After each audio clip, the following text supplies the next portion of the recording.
Hello students, last time हमने discuss किया था क्लासिफिकेशन ऑफ पॉलीमर्स, ओके। और अब हम डिस्कस करना चाह रहे हैं general method and mechanism of polymerization, okay. So हमने देखा था कि मोनोमर यूनिट जब आपस में कंबाइन होती है तो वो क्या करती है, पॉलीमर का फॉर्मेशन करती है। सो ये किस तरह से मोनोमर यूनिट आपस में कंबाइन होकर क्या कर रही है, पॉलीमर का फॉर्मेशन, ओके। सो मैकेनिज्म देख रहे हैं हम, ठीक है। सो फर्स्ट है हमारा कौन सा, चेन ग्रोथ, ओके। और इसी को क्या नाम देते हैं बेटा हम, एडिशन पॉलीमराइजेशन। सो चेन ग्रोथ या फिर इसी का क्या नाम है, एडिशन पॉलीमराइजेशन, है ना। जैसे हमने देखा भी था addition polymerization, addition addition word बार बार हम यूज भी कर रहे थे प्रीवियस में, ठीक है। सो अब देखते हैं उसका क्या मतलब है, ठीक।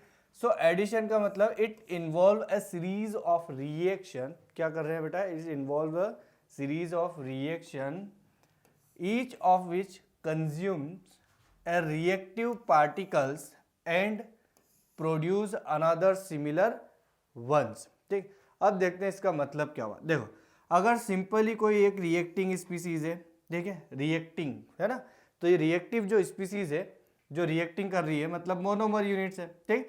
अब ये मोनोमर यूनिट क्या कर रही है, आगे कंबाइन हो रही है किसी दूसरे मोनोमर यूनिट से। सो ये दोनों मोनोमर यूनिट्स कंबाइन होके कुछ इस तरह से फॉर्मेशन कर लिया होगा इन्होंने, ठीक है।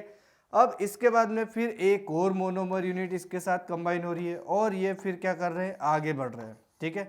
इस तरह से क्या होते जा रहा है आपका, सिंपली चेन जो है वो धीरे धीरे क्या कर रही है, ग्रोथ हो रही है, ठीक है। पहले एक ही था, फिर पॉलीमर में कितने आ रहे हैं, दो डाइमर है, फिर कितने हो गए, ट्राइमर है, ठीक है। सो इस तरह से क्या कर रहे हैं, एक एक स्पीसीज जो है वो आपस में कनेक्ट हो रही है और एक सीरीज में क्या हो रहा है, पॉलीमराइजेशन, जिसके कारण क्या हो रही है, मॉलिक्यूलर मास इंक्रीज हो रहा है, ठीक है।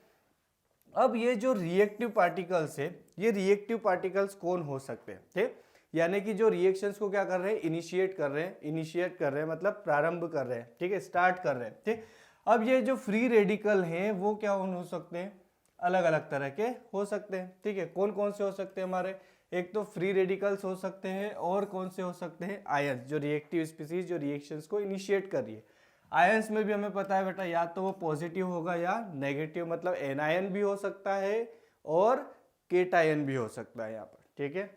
नेक्स्ट आगे देख रहे हैं हम, जो चेन ग्रोथ हो रही है, यानी कि जो पॉलीमराइजेशन हो रहा है चेन ग्रोथ से, ठीक है, या एडिशन से, is a important reaction of alkenes, ठीक है।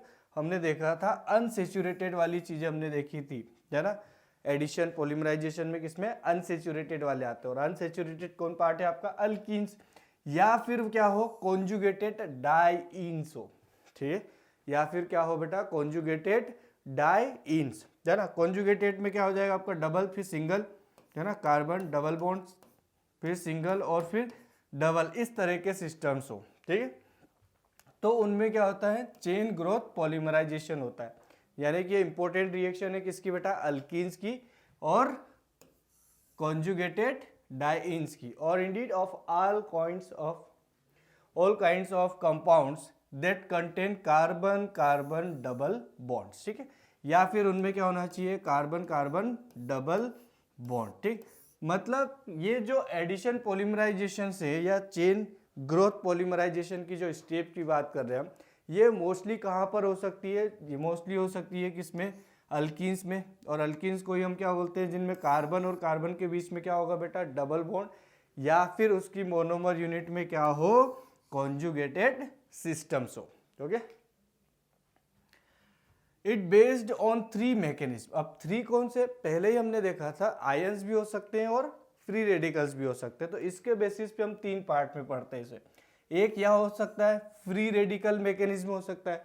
सेकेंड क्या हो सकता है आपका, आयंस, और आयंस में कौन है, एक हमारा केटायंस, और एक और कौन होता है हमारा, एनायंस, ठीक है। सो इसी के बेसिस पे हम तीन मैकेनिज्म पढ़ रहे हैं, कौन कौन सी, फ्री रेडिकल, केटायन मैकेनिज्म और एनायन मैकेनिज्म, ठीक है। सो आइए स्टार्ट करते हैं हम, फर्स्ट कौन सा, फ्री रेडिकल मैकेनिज्म, ठीक। अब फ्री रेडिकल मैकेनिज्म का मतलब क्या है, यहाँ पे जो इनिशिएटेड होगा, है ना, यानी कि वो कौन होगा आपका, फ्री रेडिकल, ठीक है। So free radical polymerisation is initiated by organic peroxide, किसके द्वारा होता है बेटा, ये याद रखना है, ऑर्गेनिक पर ऑक्साइड, या ऐसे रिएजेंट्स जो डिकम्पोज होके ब्रेक डाउन होके किसका फॉर्मेशन कर सकते हो, फ्री रेडिकल्स का। ठीक है, हमें क्या करना है, जो मोनोमर यूनिट है उसको इनिशिएट करके आगे कंबाइन होना चाहिए, और कंबाइन होने के लिए कौन देख रहे हैं हम, या तो वो फ्री रेडिकल फॉर्मेशन होना चाहिए। सो फ्री रेडिकल जनरली कौन फॉर्म करता है बेटा, आपके परऑक्साइड वाली चीजें, ठीक है, या फिर कोई भी ऐसे मॉलिक्यूल्स एटम कंपाउंड्स हो जो डिकम्पोज होके ब्रेक डाउन होके किसका फॉर्मेशन कर दे, आपके फ्री रेडिकल का। अब एक बार अगर फ्री रेडिकल हो गया तो ये रिएक्शन को क्या कर देगा, इनिशिएट कर देगा। ठीक है, so free radical polymerisation is initiated by the organic peroxides or other reagent which decompose to give free radicals। और क्या बोला इनने, अब ये 3 स्टेप्स में होता है, यानी कि चेन ग्रोथ जो मैकेनिज्म है उसमें भी हम फर्स्ट देख रहे हैं फ्री रेडिकल, और फ्री रेडिकल में भी कितनी स्टेप्स है बेटा, 3। ठीक है, पहला होता है आपका चेन इनिशिएशन। ठीक, अब चेन इनिशिएशन का मतलब क्या, हमारा इनिशिएट फॉर्म होगा। ठीक है, कौन फॉर्म होगा बेटा, इनिशिएट फॉर्म होगा। देखो, सो ये हमने लिया एक परऑक्साइड कंपाउंड, परऑक्साइड में से यहाँ से क्या हो रहा है, ब्रेकिंग हो रही है, बॉन्ड ब्रेक। ठीक, अब देखो फ्री रेडिकल फॉर्मेशन में किस तरह की बॉन्ड ब्रेक होगी बेटा, होमोलिटिक। ठीक है, यानी कि यहाँ पे जो 2 इलेक्ट्रॉन्स है वो एक इलेक्ट्रॉन इसके पास आएगा और एक इलेक्ट्रॉन इसके पास, यानी कि मेरे पास 2 मॉलिक्यूल बन गए किसके, RCOO फ्री रेडिकल के। ठीक है, RCOO फ्री रेडिकल। अब यहाँ पे भी कितने होंगे आपके 2 इलेक्ट्रॉन, इनमें भी क्या होगा, इनमें भी होगा होमोलिटिक फिजर्स। ठीक है, सो एक इलेक्ट्रॉन इस कार्बन के पास, एक इलेक्ट्रॉन इस R के पास, है ना। अब क्या होगा, देखो यहाँ पे भी ऑक्सीजन के पास फ्री रेडिकल है और एक कार्बन के पास फ्री रेडिकल हो गया, तो ये बॉन्ड बना लेंगे, यानी कि क्या हो जाएगा आपका C डबल बॉन्ड O तो था ही, और A डबल बॉन्ड, यानी कि CO2 क्या हो गया यहाँ पे रिलीज, और R के पास में क्या आ गया, एक फ्री रेडिकल। सो हमारे पास अब बन चुका है कौन, आपका इनिशियल रीजन, है ना, यानी कि एक फ्री रेडिकल। ठीक, सो पहली स्टेप में क्या बोल रहे हैं हम, चेन इनिशिएशन स्टेप, जिसमें किसका फॉर्मेशन बता रहे हैं हम, फ्री रेडिकल्स का। ठीक है, ऐसे अगर आप केटायन बोलोगे तो केटायन का फॉर्मेशन बताएंगे हम, एनायनिक में मैकेनिज्म है तो एनायन का फॉर्मेशन बताएंगे। ठीक है, नेक्स्ट आता है आपका चेन प्रोपोगेशन। अब चेन प्रोपोगेशन का मतलब क्या है कि अगर एक बार फ्री रेडिकल फॉर्म हो गया तो ये फ्री रेडिकल फिर मोनोमर से कंबाइन, फिर मोनोमर से, फिर मोनोमर से, फिर इस तरह से चेन जो है वो क्या होगी, हमारी ग्रोथ करेगी। ठीक, सो प्रोपोगेशन का मतलब क्या है, ग्रोथ करवाना एक तरह से। ठीक है, तो जो भी आपका फ्री रेडिकल फॉर्म हुआ है, अब वो फ्री रेडिकल ऐड होगा, किससे ऐड होगा, हमने देखा था अधिकतर कौन से मॉलिक्यूल्स होंगे बेटा यहाँ पे, या तो अल्कीन होंगे या कॉन्जुगेटेड सिस्टम्स होंगे। ठीक है, सो अल्कीन मॉलिक्यूल्स में भी ऐड होगा, और ऐड होके वो अनदर क्या फॉर्म कर लेगा, न्यू फ्री रेडिकल। आगे क्या बढ़ते जाएंगे आपके फ्री रेडिकल, क्योंकि अगर एक बार फ्री रेडिकल किसी से कंबाइन हुआ तो हर बार जो बॉन्ड ब्रेकिंग होगा वो भी होमोलिटिक होगा। ठीक है, और हर बार होमोलिटिक बॉन्ड ब्रेकिंग के कारण क्या होगा, हर बार आपको फ्री रेडिकल मिलेगा। ठीक है, सब क्या हो जाएगा, ये वाला R तो इसके साथ कंबाइन हो गया, ये R कंबाइन हुआ तो क्या बन गया, RCH2। अब इस CH2 के पास में क्या हो गया यहाँ पे, फ्री रेडिकल, क्योंकि बॉन्ड ब्रेकिंग हुआ है, होमोलिटिक। ठीक, सो कंपाउंड क्या हुआ, RCH2, और CH2 पे क्या आ गया आपका, फ्री रेडिकल। तो एक मोनोमर यूनिट है आपकी CH2 डबल बॉन्ड CH2। ठीक है, ये डबल बॉन्ड को 2 डॉट से बनाया है यहाँ पे ना, ताकि बॉन्ड ब्रेकिंग समझ में आए। अब ये हमारा क्या हो गया, अनदर फ्री रेडिकल्स बन गया, यानी कि न्यू फ्री रेडिकल फॉर्म हुआ। फिर हमारा PC डबल बॉन्डेड कंपाउंड, यानी कि हमारा जो इथीन है इसके साथ में ये क्या हो रहा है, कंबाइन। अब देखो यहाँ पे भी अगेन क्या है आपका, फ्री रेडिकल, तो बॉन्ड ब्रेकिंग भी क्या होगा, फ्री रेडिकल करवाओ। ये यहाँ पे बॉन्ड ब्रेकिंग कैसा होगा बेटा, फ्री रेडिकल। क्या होगा, ये भी फ्री रेडिकल और ये दोनों आपस में कंबाइन हो जाएंगे बाय बॉन्ड। ठीक, तो क्या बना, RCH2 CH2 CH2 CH2, और अब इसके पास क्या आ जाएगा, फ्री रेडिकल। ठीक, सेम रिएक्शन आगे क्या होगी, प्रोसीड करती रहेगी, आगे बढ़ते रहेगी। यानी कि चेन प्रोपोगेशन का फंडा क्या है कि जो फ्री रेडिकल फॉर्म हुआ है वो मोनोमर यूनिट से combine, then form another new free radical which again combine with monomer unit and form another free radicals, और चेन जो है वो धीरे धीरे क्या होगी, ग्रोथ होते रहेगी। ठीक है, फिर लास्ट में आता है हमारा चेन टर्मिनेशन। टर्मिनेशन की रिक्वायरमेंट क्यों हुई कि देखो अगर एक बार फ्री रेडिकल फॉर्म हो गया तो आगे रिएक्शंस क्या है कंटिन्यूसली चलती रहेगी, ठीक है। कब तक? जब तक मोनोमर यूनिट कंबाइन न हो जाए या मोनोमर यूनिट एंड हो जाए। तो अब हमें क्या करना है कि हमें जितना पॉलीमर फॉर्म करवाना है उसके बाद में क्या रिएक्शन स्टॉप भी तो करना होगी। अब स्टॉप का मतलब क्या? देखो स्टॉप रिएक्शन क्यों स्टार्ट हुई थी बताओ मुझे। रिएक्शन स्टार्ट हुई थी due to the formation of initiator, और इनिशिएटर कौन है हमारा यहाँ पे? Free radical.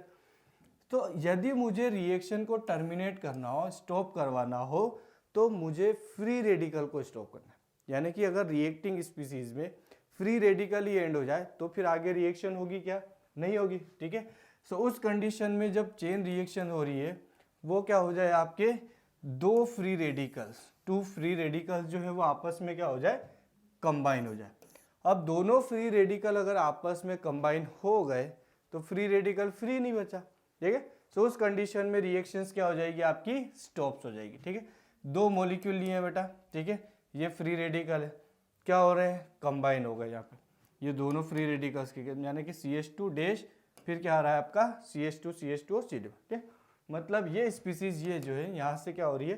कंबाइन हो गई, और कंबाइन हो गई तो अब फ्री रेडिकल बचे क्या? नहीं, ये बॉन्ड बना चुके हैं dash CH2 CH2 CH2 CH2 whole N, है ना।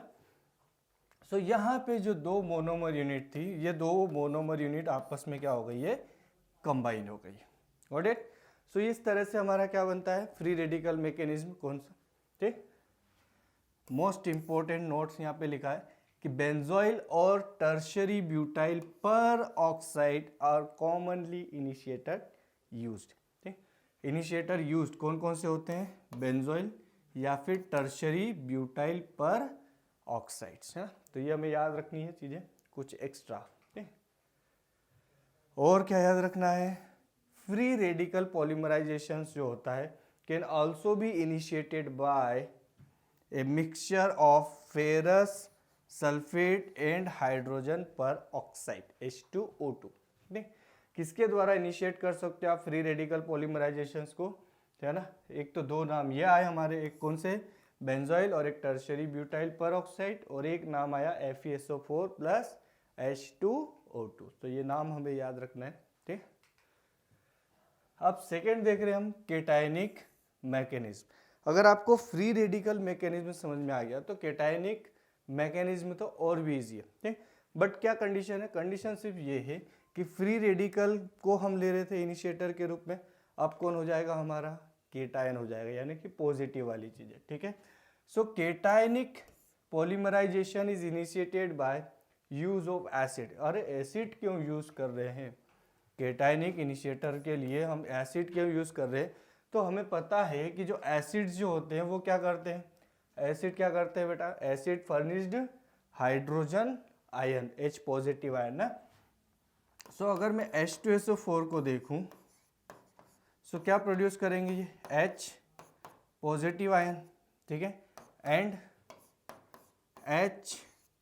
HSO4 क्या होगा? नेगेटिव। ऐसे यदि आप HF देखो तो ये भी क्या करेगा आपका? H positive ion plus F negative में हो जाएगा, है ना। सो एसिड हम इसलिए ले रहे हैं क्योंकि एसिड के कारण आपको क्या मिल जाएगा बेटा? केटायन फॉर्मेशन हो जाएगा, ठीक है। एसिड के कारण क्या मिलेगा आपको? केटायन मिल जाएगा। और हमें क्या चाहिए? हमें इनिशिएटर के रूप में किसकी जरूरत है? हमें केटायनिक की, ठीक है। इसलिए हम क्या ले रहे हैं? H2SO4 HFBF3 इन H2O, हाँ, BF3 ले रहे हैं किसमें? H2O में। सो OH कंबाइन हो जाएगा और H पॉजिटिव रिलीज होगा यहाँ पर, ठीक है। सो एसिड क्या प्रोवाइड करवा देगा आपको? केटायन, ठीक है। सो इनिशिएटर जो है केटायनिक मैकेनिज्म में वो कौन होते हैं? हमारे एसिड्स होते हैं, ठीक। ये याद रखने वाली चीज है, ठीक है। क्या होगा भैया चेन इनिशिएशन में? चेन इनिशिएट होगी, इसके लिए हमें क्या जरूरत पड़ेगी? चेन इनिशिएटर की। और उसके लिए हम किसका यूज कर रहे हैं? एसिड का यूज कर रहे हैं। क्यों यूज कर रहे हैं? बिकॉज एसिड फर्निश्ड प्रोटॉन्स, ठीक। तो इसका मतलब एसिड से आपको क्या मिल जाएगा? पॉजिटिव आयंस, ठीक है। केटायन मिल जाएंगे आपको किससे? एसिड से। अब क्या होगा? ये जो प्रोटॉन है ये ऐड होगा किससे? जिसमें भी कार्बन के बीच में क्या है, डबल बॉन्ड है या डबल बॉन्डेड कार्बन से, ठीक है, of alkene to form a carbonium ions, ठीक है, कार्बोनियम आयंस फॉर्म होंगे, ठीक। अब कार्बोकेटायन और कार्बो एनायन है ना, यहाँ पे क्या है, कार्बोनियम आयन मतलब कार्बोकेटायंस भी हो सकते हैं और कार्बो एनायंस भी हो सकते हैं, ठीक। या इसकी जगह हम क्या लिख सकते हैं, कार्बोकेटायंस, क्योंकि हम किसकी बात कर रहे हैं, पॉजिटिव्स के टर्म्स में। तो अगर कार्बन पर पॉजिटिव चार्ज हो तब बोलना है, ठीक है। सो जो भी आपका इनिशिएटर है, इनिशिएटर मतलब H पॉजिटिव आयंस, जो किससे मिल रहा है आपको, एसिड से। दीज H पॉजिटिव आयंस यानी कि प्रोटॉन्स किस पे अटैक करेगा बेटा, डबल बॉन्डेड कार्बन एटम्स, ठीक। अब डबल बॉन्डेड कार्बन एटम्स में कौन होगा, पाई बॉन्ड है। अब पाई बॉन्ड को आप ब्रेक करो, ब्रेक करोगे तो यहाँ तो खैर सेम वाली कंडीशन है। अब मान लो कि सारे इलेक्ट्रॉन इसकी तरफ शिफ्ट हो गए, ठीक है। अगर इसकी तरफ इलेक्ट्रॉन शिफ्ट हो गए बेटा, तो इलेक्ट्रॉन इसके पास आए तो ये चार्ज नेगेटिव और ये बन गया भैया पॉजिटिव, ठीक है। जैसा वहाँ पे हो रहा था ना, फ्री रेडिकल कंबाइन हुआ मोनोमर से, फिर फ्री रेडिकल बना दिया। तो ऐसा यहाँ पे क्या होगा, यहाँ पे होगा हमारा कि जो भी केटायन है वो कंबाइन होगा किससे, मोनोमर यूनिट से, और फिर एक नया केटायन फॉर्म हो जाएगा, ठीक है। सो अनदर क्या फॉर्म हो गया आपका, कार्बोनियम आयंस, ठीक है। इस कार्बन पे चार्ज क्या है बेटा, पॉजिटिव चार्ज, ठीक। अब क्या होगा, अब हमारी चेन प्रोपोगेशन स्टेप आ गई। अब मतलब जो एक बार केटायंस फॉर्म हो गया वो आगे मोनोमर यूनिट से कंबाइन होते जाएगा, और जितनी बार मोनोमर यूनिट से कंबाइन होगा नेक्स्ट केटायन फॉर्म होते जाएंगे, ठीक है। सो जो कार्बोनियम आयंस फॉर्म हो रहा था वो combine with another molecule of alkene to form a new carbonium ion, and the process continue to form a long chain, ठीक। देखते हैं एग्जांपल में सॉरी, क्या बना था हमारा CH3 CH2, इस पे चार्ज क्या है बेटा, पॉजिटिव आयन। एक और मोनोमर यूनिट ली CH2 डबल बॉन्ड, सेम। अगर सारे इलेक्ट्रॉन इसके आ गए इस कार्बन पे, तो इस कार्बन पे चार्ज क्या हो गया हमारा, नेगेटिव, ये क्या हो गया, पॉजिटिव। अब ये दोनों तो आपस में कंबाइन हो गए यहाँ पर, ठीक है। क्या बन गया, CH3 CH2 CH2 और CH2 आ गया कार्बन पे। अब ये कार्बन कैसा हो गया हमारा, केटायन। आगे और मोनोमर यूनिट है एक और। सो ऐसी हम मान लेते हैं कितनी, n मोनोमर यूनिट। अगर n मोनोमर यूनिट तो सेम कंडीशन वही होती जाएगी, सारे इलेक्ट्रॉन इस पर, ये नेगेटिव ये पॉजिटिव। सो पॉजिटिव चार्ज आगे की तरफ क्या होगा, शिफ्ट होते जाएगा, ठीक है। यहाँ पे था तो यहाँ से अब फिर पॉजिटिव चार्ज यहाँ पे आ गया, अगर यहाँ पर है तो फिर ये पॉजिटिव चार्ज यहाँ आ रहा है, ठीक है।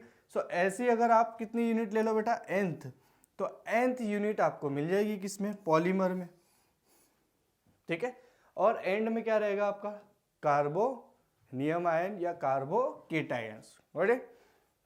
अब लास्ट क्या स्टेप हो जाएगी हमारी, सेम जैसे फ्री रेडिकल में देखिए हमने, लास्ट में आपको क्या करना है, चेन को टर्मिनेट करना है, यानी कि रिएक्शन आपको स्टॉप करना है।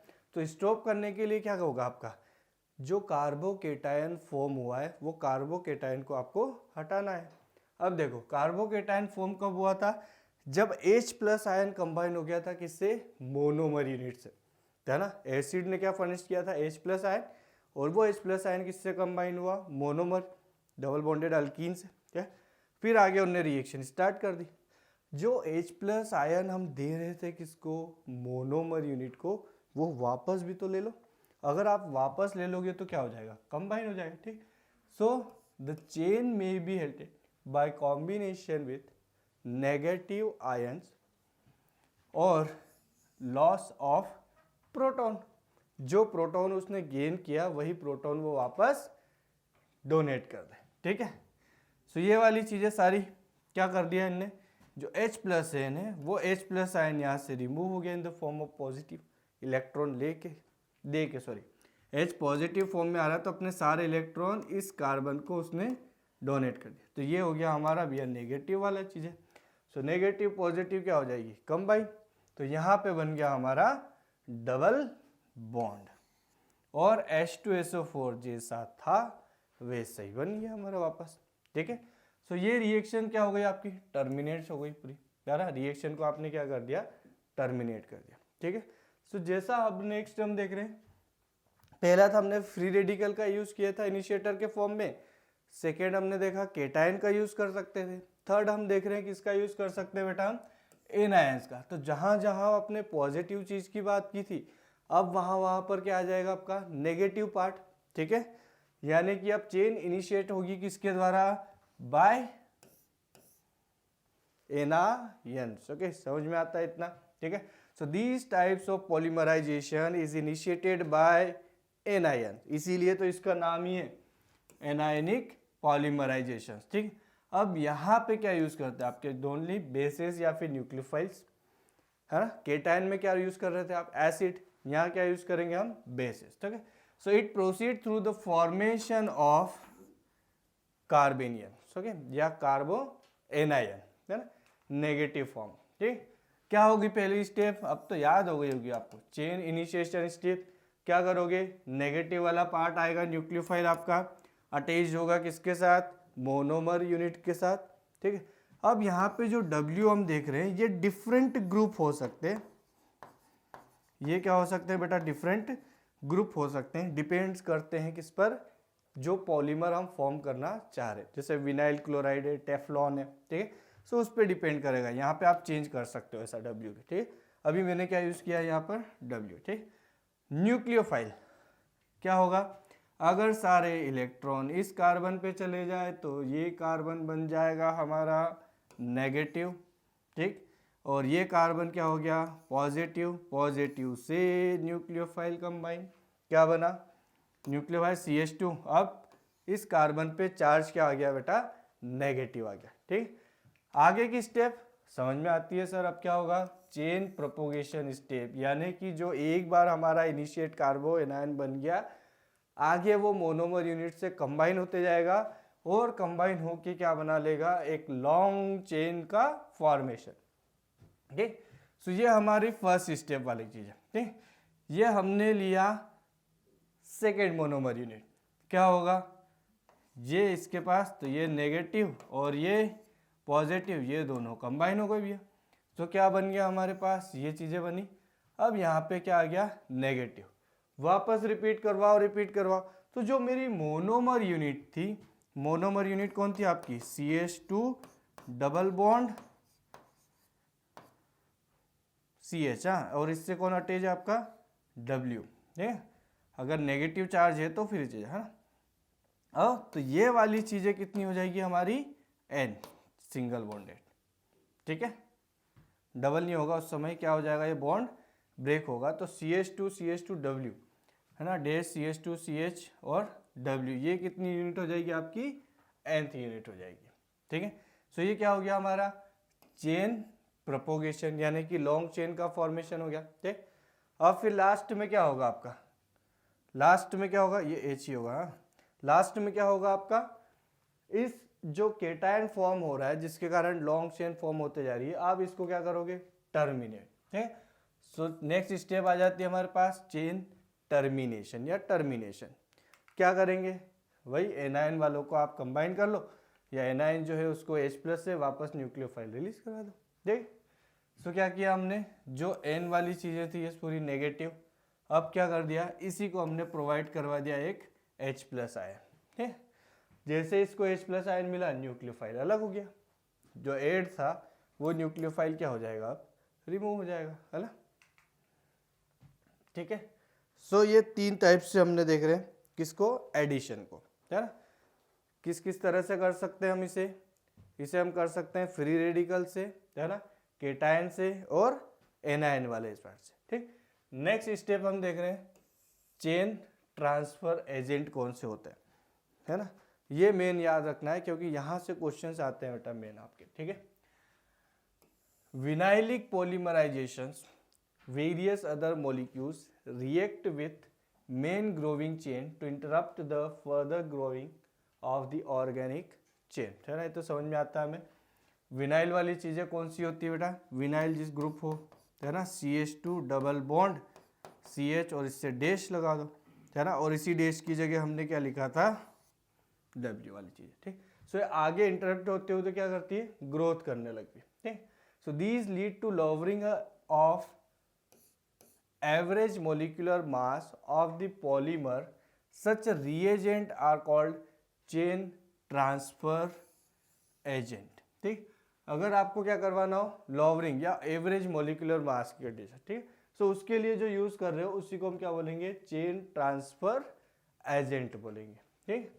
अब for example in the presence of CCl4, ध्यान दो बेटा, in the presence of CCl4 styrene polymerization to form a polymer, styrene polymerization क्या फॉर्म कर रहे हैं, पॉलीमर का फॉर्मेशन कर रहे हैं of lower average molecular mass which also contain some chlorine, और उसमें क्या होते हैं, क्लोरीन्स भी होते हैं, ठीक है।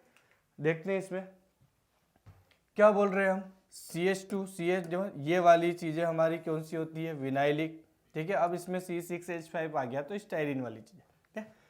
क्या हुआ हमारा, वही डबल बॉन्ड है, डबल बॉन्ड को क्या करवाया हमने, फ्री रेडिकल वाली चीजें, यानी कि एक इलेक्ट्रॉन इसको एक इलेक्ट्रॉन इसे, तो क्या बना हमारे पास, फ्री रेडिकल बना, ठीक है। अब इस फ्री रेडिकल्स की रिएक्शंस करवा रहे हैं हम किसके साथ में, CCl4 के साथ में। क्या होगा, CCl4 में भी तो 4 बॉन्ड होंगे, है ना, CCl4, सो इसमें भी तो फ्री रेडिकल ब्रेकडाउन हो सकता है, और इसमें फ्री रेडिकल ब्रेकडाउन हुआ तो एक इलेक्ट्रॉन यहाँ पर, एक इलेक्ट्रॉन क्लोरीन के पास, ठीक। सो एक क्लोरीन के पास में चले जाएगा फ्री रेडिकल, है। सो ये वाली चीजें देखो, ये क्या बन गया अब हमारे पास, CCl3 फ्री रेडिकल, ये हो गया हमारे पास CCl3 फ्री रेडिकल एक फ्री, ठीक। अब ये जो क्लोरीन है बेटा, ये क्लोरीन भी तो क्या हुआ, फ्री रेडिकल फॉर्म हुआ, ठीक। अब देखो यहाँ पे जो हमारा फ्री रेडिकल 2 बन रहे थे, सब एक के साथ तो कौन कंबाइन हो जाएगा, हमारा Cl, ये Cl इसके साथ कंबाइन हुआ तो फ्री रेडिकल एंड हो गया। लेकिन दूसरे एंड से अगर कहीं भी एक जगह से कंबाइन हो रहा है तो दूसरा एंड तो फ्री है ना हमारे पास, तो दूसरा हमारे पास क्या बन रहा है, यहाँ पर फ्री रेडिकल्स बन रहा है, ठीक है। है ना, ये वही एग्जांपल है, CH2 double bond CH, C6H5, कौन बच गया यहाँ पे, CCl3 फ्री रेडिकल इनिशिएटर हो गया। अब इसने क्या किया, वही डबल बॉन्डेड ब्रेक, तो फ्री रेडिकल फॉर्मेशन, अब कंबाइन कौन हुआ है, CCl3, ठीक है। तो इस तरह से स्टाइरिन्स को उन्होंने क्या किया, फॉर्मेशन, ठीक है, CCl3 CH, अब ये आपस में कंबाइन होकर फॉर्म होते जा रहे हैं, आगे चलते जाएगी ये, चल जा, ठीक है। सो क्या बन गया आपके पास, CH3 CH2 फिर CH और उससे जुड़ा हुआ C6H5, अब ये जो फ्री रेडिकल है यहाँ पे आएगा, ठीक है। इसका अगर बॉन्ड ब्रेक करोगे तो क्या होगा, ये भी फ्री रेडिकल फॉर्म करेगा, ठीक है। इस तरह से फ्री रेडिकल, तो ये फ्री रेडिकल और ये फ्री रेडिकल कंबाइन होंगे तो नेक्स्ट नेक्स्ट नेक्स्ट चलते जाएगा आपका, ठीक है। तो ये जो था हमारा कैंसर था वो नॉर्मल फर्स्ट वाली जो मैकेनिज्म थी, है ना, यहाँ पे हमारी फर्स्ट वाली स्टॉप हो रही है, जिसमें हम क्या देख रहे थे, मेनली एडिशन पॉलीमराइजेशन, ओके, ठीक है बेटा। तो अब हम देख रहे हैं सेकेंड कौन सा हमारा, स्टेप ग्रोथ, और इसी को हमने क्या नाम देते हैं, कंडेंसेशन पॉलीमराइजेशन। फर्स्ट में हमने देखा था कौन सा, एडिशन पॉलीमराइजेशन, ठीक। अब देखते हैं कंडेंसेशन पॉलीमराइजेशन किस तरह से होता है, ठीक। सो हमें पता है कि इस तरह के पॉलीमराइजेशंस में जो मोनोमर यूनिट्स होती है, उन मोनोमर यूनिट्स में जनरली कितने होने चाहिए बेटा, पता है हमें, 2 फंक्शनल ग्रुप होना चाहिए, ठीक है, मतलब डाई फंक्शनल मोनोमर यूनिट होना चाहिए फॉर द कंडेंसेशन पॉलीमराइजेशन। क्यों होना चाहिए अभी और समझ में आएगा, है ना, बट शॉर्ट में हमने कंडेंसेशन वाली चीज़ों में डिस्कस किया था इसे, ठीक। क्या बोल रहे हैं हम कंडेंसेशन पॉलीमराइजेशन में, पहली इंपॉर्टेंट चीज़ क्या बोल रहे हैं हम, इसमें 2 फंक्शनल ग्रुप यानी कि डाई फंक्शनल मोनोमर यूनिट की रिक्वायरमेंट है, यानी कि ऐसी मोनोमर यूनिट जिसमें कम से कम 2 फंक्शनल ग्रुप होना चाहिए, ठीक है। अब देखो इस तरह की प्रोसेस में, in this process no initiator is needed. देखो एडिशन में आपको इनिशिएटर की रिक्वायरमेंट थी, ठीक है, लेकिन कंडेंसेशन पॉलीमराइजेशन में किसी भी इनिशिएटर की रिक्वायरमेंट नहीं है, ठीक है। And each step is the same type, each step is the same type of chemical reactions. हर एक जो स्टेप्स हो रही है वो सेम टाइप्स की हुई, जैसे फर्स्ट से सेकंड हुई, same second to third, same third to fourth, है ना। तो जो स्टेप्स जो ग्रोथ हो रही है वो हमेशा क्या होगी, सेम होगी, ठीक है। इसीलिए इसका नाम भी क्या है बेटा, step growth. Step by step क्या होगी, ग्रोथ होते जाएगी, ठीक है। Since in these polymerization reaction the polymer is formed in a step wise manner, है, स्टेप वाइज मैनर है, इसीलिए तो इसको क्या नाम दे रहे हैं हम, स्टेप ग्रोथ पॉलीमराइजेशन, ठीक है। और इसमें ही क्या देख रहे हैं हम, दो फंक्शनल ग्रुप की रिक्वायरमेंट, यानी कि जब मोनोमर यूनिट कंबाइन होगी तो कुछ स्मॉल मॉलिक्यूल यहाँ पे क्या होगा, इलिमिनेट भी होगा, ठीक है। और इसीलिए इसका क्या नाम दिया बेटा हमने, कंडेंसेशन पॉलीमराइजेशन, ठीक है। तो यहाँ तक चीजें तो हमें समझ में आती है, आगे की बात करते हैं। देखो, जब मोनोमर्स कोई ए और बी, दो मोनोमर्स हमारे, एक ए है और एक बी है, जब ये क्या कर रहे हैं, आपस में कंडेंस हो रहे हैं, ठीक, तो क्या फॉर्म कर दिया हमने, ए और बी। तो बेटा दो मोनोमर यूनिट जब आपस में कंबाइन हो गई तो उसे हम बोलते हैं डाइमर, ठीक है। डाई का मतलब कितना होगा, दो, मर का मतलब मर जानी, मर का मतलब यहाँ पे क्या है, मोनोमर, ठीक है। सो दो मोनोमर यूनिट, ठीक। अब नेक्स्ट स्टेप में क्या बोल रहे हैं हम, इस ए बी के साथ में ए कंडेंस हुआ तो फिर एक और यूनिट कंबाइन हो गए, तो अब नंबर ऑफ मोनोमर्स कितने हो गए, 3, तो उसे हम क्या बोलेंगे, ट्राइमर, ठीक है। नेक्स्ट ऐसे ही आपके ए बी ए है ना, ए बी ए, अब इसके साथ कौन कंबाइन हो गया, बी, तो अब क्या बन गया, ए बी, है ना। यानी कि स्टेप बाय स्टेप क्या हो रही है, यहाँ पर ग्रोथ होते जाती है, ठीक है। अब अल्टरनेटिव कैसे बोल सकते हो आप इसे, कि step growth can be proceed, किस तरह से और हो सकती है इसमें। अब नेक्स्ट इसमें ये हो सकती है कि ए और बी कंबाइन होकर क्या बना लिया बेटा, ए बी। अब ए से ए बी बहुत सारे फॉर्म हो गए, और वह ए बी और ए बी दोनों मोनोमर यूनिट यानी कि डाइमर डाइमर अब आपस में क्या हो रही है, कंबाइन हो रहे हैं। ये कौन से हो गए आपके, ये तो हो गए बेटा हमारे डाइमर, है ना। ये दोनों कंबाइन हुए तो क्या फॉर्म हुआ हमारा, डाइमर। अब डाइमर डाइमर आपस में कंबाइन हो गए तो इसको क्या लिख सकते हैं हम, ए बी और ए बी, यानी कि टेट्रा हो गया, या फिर कॉमनली लिख सकते हैं अपन ए बी का ऑल्टवाइज, दो हो गए। अब अगर ऐसे और अधिक हो जाए, बहुत ज़्यादा हो जाए, ए बी फिर ए बी फिर ए बी, और ज़्यादा, यानी कि जो 4 टेट्रा बन रहे हैं हमारे, अब वो टेट्रा आपस में कंबाइन हो रहे थे, तो बहुत सारे होके आपके क्या बना सकते हैं, एन पॉलीमर्स का फॉर्मेशन कर सकते हैं, ठीक है। इस तरह के पॉलीमर के कुछ एग्जांपल्स हैं जिसे हम आगे और डिटेल में डिस्कस करेंगे, ठीक है। जैसे नाइलॉन 66, इसके बारे में हम ऑलरेडी डिस्कस कर चुके हैं, इनकी रिएक्शंस भी देख चुके थे बेटा, ठीक है। यहाँ पे हमने देखा भी था कि जो 6 यूज हो रहा है, it represent the number of carbon, ठीक है। दोनों मोनोमर यूनिट में कार्बन की संख्या कितनी है, 6, है ना। Hexamethylene diamine and adipic acid is a monomer unit, है ना। बेकेलाइट में दो मोनोमर यूनिट होती है, एक फिनोल और एक फॉर्मेल्डिहाइड्स, ओके। डेक्रोन या पॉलिस्टर भी नाम से जानते हैं इसमें, है ना, टेराथेलिक एसिड एंड इथिलीन ग्लाइकोल। तो ये कुछ एग्जांपल्स है जिसे हम आगे बहुत ही डिटेल में डिस्कस करेंगे, इनके यूज से लेके इनकी मोनोमर यूनिट के स्ट्रक्चर तक, ठीक। तो ये अबाउट किसके बारे में था आपका, chain transfer, sorry growth steps, यानी कि कंडेंसेशन वाली मैकेनिज्म के बारे में, ठीक है। अब हम इसी में देखना चाह रहे हैं बेटा रबर, ठीक है। रबर भी क्या है, आपका एक पॉलीमर है, ठीक। अब इस रबर के बारे में डिटेल में देखना चाह रहे हैं, ठीक। चलिए स्टार्ट करते हैं। पहला, ये जो है it is a polymer which capable of returning, नाम से ही समझ में आ रहा क्या होगा बेटा, returning to its original length, खींचा छोड़ा वापस क्या हो जाएगा, अपने शेप में आ जाता है, रीशेप्ड में, ठीक है, शेप और साइज से, आफ्टर बीइंग स्ट्रेचिंग और deformed, it is the example of elastomer. तो ये भी हमने डिस्कस कर चुके थे, इलास्टोमर क्लासिफिकेशन जब देख रहे थे, ठीक है।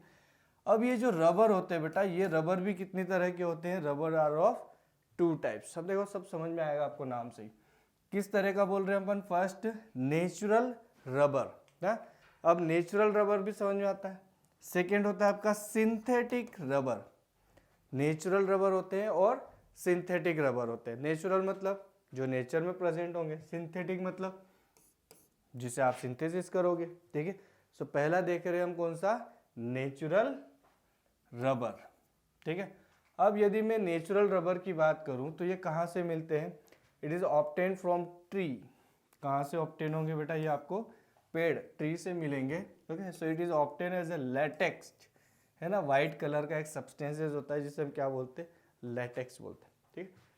Latex from rubber tree, the latex is a coagulated with acidic acid or formic acids, okay? अब ध्यान दो यहाँ पे, जो रॉ नेचुरल रबर है वो कैसा होता है, जो रॉ नेचुरल यानी कि जो आप लेटेक्स की बात कर रहे हैं, ना, जो इनिशियली कहाँ से ऑब्टेन हो रहा है आपको, ट्री से। सो वो रबर जो होता है, इस रबर कैसा होगा आपका, एकदम सॉफ्ट गमी एंड स्टिकी मास होगा, ठीक। And it is insoluble in water. किसकी बात कर रहे हैं बेटा हम, लेटेक्स की, एक तरह से रॉ रबर्स की, ठीक। वो कैसा होगा, एकदम सॉफ्ट ही होगा, ठीक है। इनसोल्यूबल होगा किसमें, वाटर, डाइल्यूट एसिड्स में, अल्कलाइज में, लेकिन but soluble in a benzene, chloroform, ether, petrol, carbon disulphide, ठीक है। इन सभी में वो क्या होगा, सोल्यूबल होगा। और ध्यान दो, it absorb a large amount of water. अरे रबर वाटर को क्या कर रहा है, एब्जॉर्ब कर रहा है, ठीक है। ये लार्ज अमाउंट में वाटर को क्या कर सकता है, एब्जॉर्ब कर सकता है, लेकिन इनकी जो टेंसिल स्ट्रेंथ होती है वो बहुत ही कम, ठीक है। It has a low elasticity, इसका मतलब उनकी जो टेंसिल स्ट्रेंथ है वो बहुत ही लो है, यानी कि आप ज़्यादा फोर्स अप्लाई कर दोगे तो वो ब्रेक डाउन हो जाएंगे, टूट जाएंगे, ठीक है। सो इनकी टेंसिल स्ट्रेंथ क्या है, बहुत ही कम होती है। तो अब क्या करें सर, हम तो जो रबर देखते हैं उससे तो टायर भी बनते हैं, वो तो बहुत मजबूत भी होते हैं, ठीक। सो आगे बात करेंगे, उसके लिए हम क्या करते हैं ना। अब इसकी monomer unit, this isoprene is a monomer of natural rubber.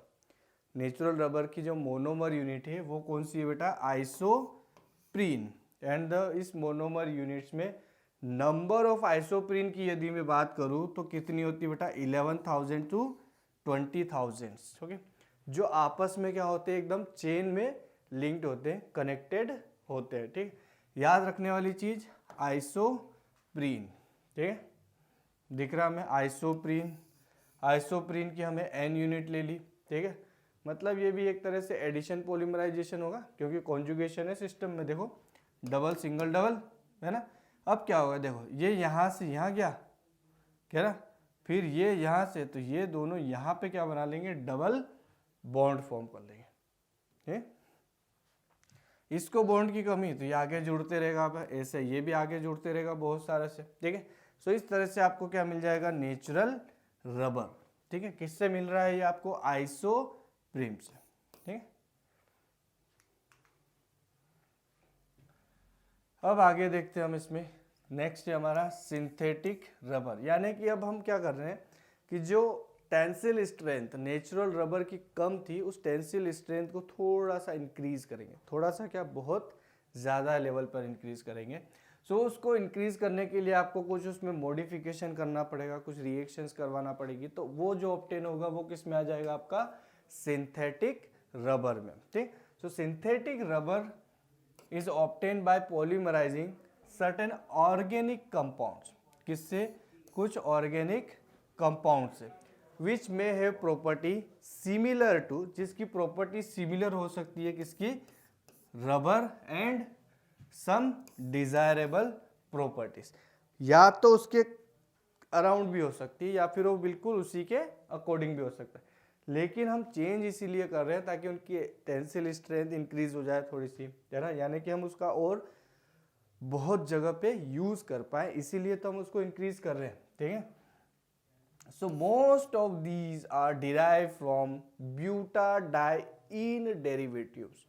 अब ब्यूटाडाइइन भी कैसा है बेटा, हमारा कॉन्जुगेटेड सिस्टम से, ठीक है, derivatives, and contain carbon carbon double bonds. कितनी बार आ चुका है, फेमिलियर हो चुके होंगे आप ना इसके साथ, ठीक है। एग्जांपल्स देखते हैं, neoprene, styrene, butadiene rubber SBR, thiokols, silicones, polyurethanes and rubbers etcetera, ये सभी इसी के एग्जाम्पल्स हैं। ठीक, अब हम देख रहे हैं वल्कनाइजेशन ऑफ रबर। अरे ये क्या हुआ? अरे तो अभी तो हमने बोला था कि जो नेचुरल रबर है उसकी टेंसिल स्ट्रेंथ बहुत कम है, और यानी कि आप उस पर कुछ ऐसा ज़्यादा एक्स्ट्रा फोर्स लगाए हुआ वर्क में यूज़ नहीं कर सकते, तो उसके लिए हम उसका क्या करते हैं, वल्कनाइजेशंस करते हैं। ठीक है, सो वल्कनाइजेशन मतलब क्या? The process of heating natural rubber with sulphur. हम नेचुरल रबर को हीट कर रहे हैं बेटा, किसके साथ में? सल्फर के साथ में। क्यों? टू इंप्रूव इट्स प्रॉपर्टीज, ताकि है उसकी प्रॉपर्टीज जो है वो क्या कर सके, इंप्रूव कर दें। This process is known as vulcanization. इसी प्रोसेस को हम क्या नाम देते हैं? वल्कनाइजेशन। मतलब heating of natural rubber with sulphur is called vulcanization. Okay, so vulcanization was introduced by Charles Goodyear, है ना। और ये गुडईयर के आप अगर प्रोडक्ट भी देखोगे, है ना, जैसे मोटर वाइंडिंग वाले जो होते हैं इलेक्ट्रिकल्स, वहाँ पे यूज़ भी होते हैं गुडईयर। ऐसा स्क्रेच करके आप उसको फोल्ड करके क्या कर सकते हो, स्टिक चिपका सकते हो चीज़ें, है ना। करंट अगर तार में वायर में कहीं पर कट है तो वहाँ पे गुडईयर से आप उसको फोल्ड करके यूज़ कर सकते हो। ठीक, तो इन्हीं के नाम के बेसिस पर उसको गुडईयर नाम भी दिया गया। ठीक है, natural rubber is a thermoplastic substance. अब थर्मोसेटिंग क्या होते हैं, थर्मोप्लास्टिक क्या होते हैं, we already discuss in detail, हम उसे डिस्कस कर चुके हैं ऑलरेडी। ठीक है, सो थर्मोप्लास्टिक नेचर के होते हैं कौन? हमारे नेचुरल रबर। ठीक, substance in which there are no cross link. Thermoplastic में कोई क्रॉस लिंक तो होता नहीं है, तो यहाँ पे भी क्या है, इनमें कोई क्रॉस लिंक प्रेजेंट नहीं है between the polymer chain. It on vulcanization set into given shape which is retained. Vulcanization से इसको अलग शेप मिल रहा है जो वापस रिटेन हो सकता है चीज़, है ना। ये नेचुरल रबर्स का सिस कॉन्फ़िगरेशन है ना। CH3 यहाँ CH3 नहीं है, ये डैश है, किसी से भी क्या हो सकता है, attach C double bond H, फिर यूनिट स्टार्ट हो गया आपकी CH2, है ना। तो ये सारी अपने यूनिट्स हैं जो आपस में क्या हो रही है, कंबाइन होके नेचुरल रबर का फॉर्मेशन कर रही है। तो दिख रहा है हमें किस तरह से ये एक तरह से इससे है ना, या और ऐसा समझ सकते हो, ठीक है ना। और ब्रांच है तो सी लीनियर स्ट्रक्चर से। ठीक है, अब देखो यहाँ पे some additive such as zinc oxide. याद रखो बेटा किसकी बात कर रहे हैं, जिंक ऑक्साइड का यूज होता है, are used to accelerate the rate of vulcanization। भाई वल्कनाइजेशन तो कोई भी याद रख लेगा, उसकी रेट को एक्सेलरेट करने के लिए किसका यूज किया जाता है, आपका जिंक ऑक्साइड्स का यूज किया जाता है।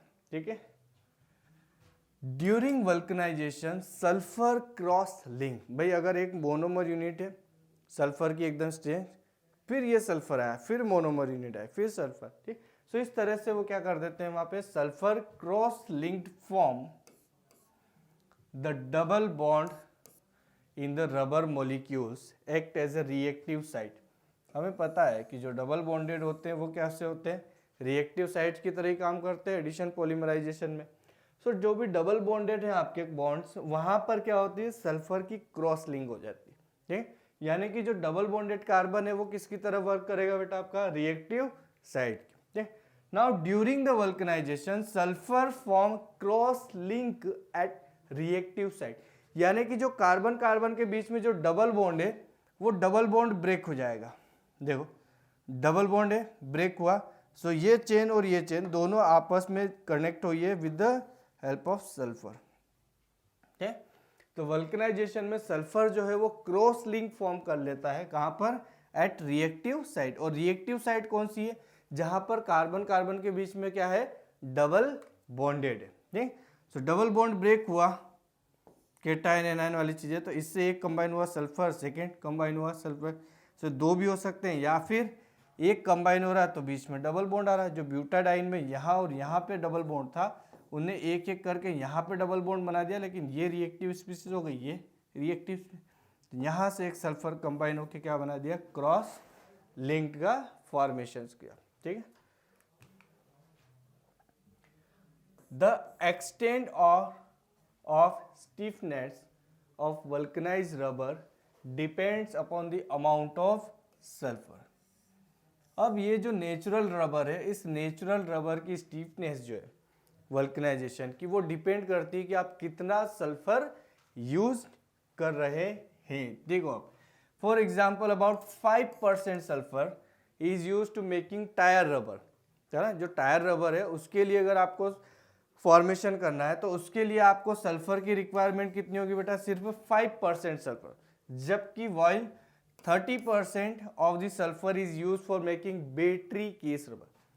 बैटरी के केस को अगर फॉर्मेशन कर रहे हैं जो रबर्स का है, उसके लिए आपको कितनी रिक्वायरमेंट होगी, 30% of sulphur. Okay, let we see the difference between the natural rubber and vulcanized rubber. Okay, natural rubber जो होते हैं वो सॉफ्ट और स्टिकी होते हैं, वल्कनाइज्ड रबर जो होते हैं वो हार्ड होते हैं और नॉन स्टिकी होते हैं, इजीली चिपकते नहीं है, ठीक है।